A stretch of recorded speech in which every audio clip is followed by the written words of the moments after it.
banks need two things. They need food and they need funding, both in which are running out or they're not getting. What's gonna happen in the coming weeks when the hungry runs out of food? Not good.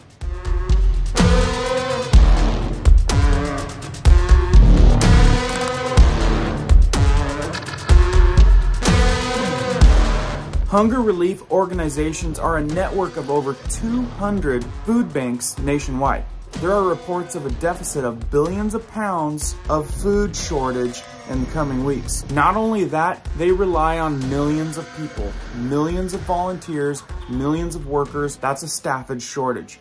A lot of them consist of older people, older volunteers that in all of this craziness, virus world, whatever, they want to stay home and they want to stay away from it. Stay away from potentially getting sick.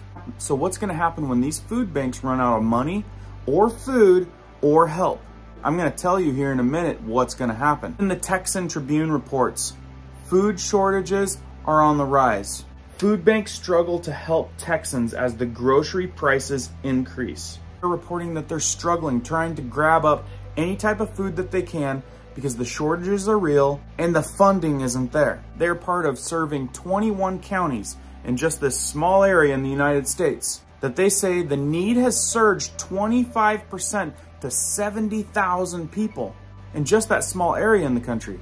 And as for the $16 billion that was allocated for the federal American Rescue Plan for food banks, well, none of them are seeing any of the money.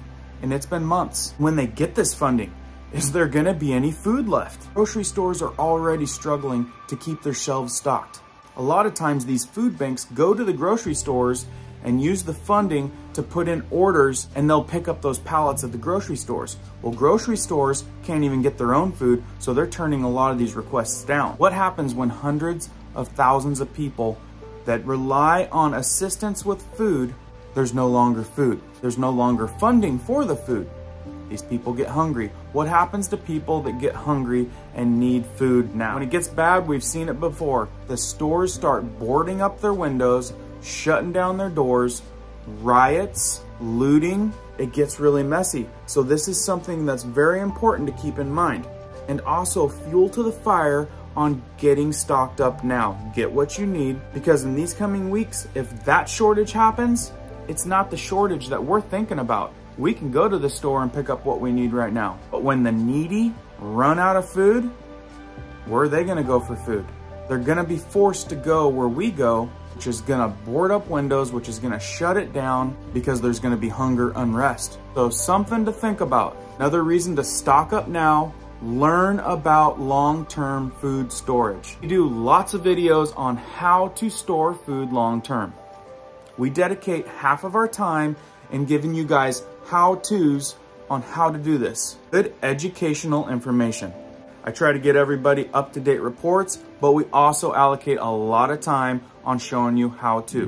We want our community to be informed and ready so we aren't left high and dry when the SHTF happens. So there you go. There's pressure on the food banks. There's pressure on the upcoming shortages for all those hundreds of thousands of people that rely on the free food. And when that free food isn't there, things can get a little messy. Stock up now, prep now, continue to be as ready as you possibly can. We've got more great how-to videos coming up in just the next couple days.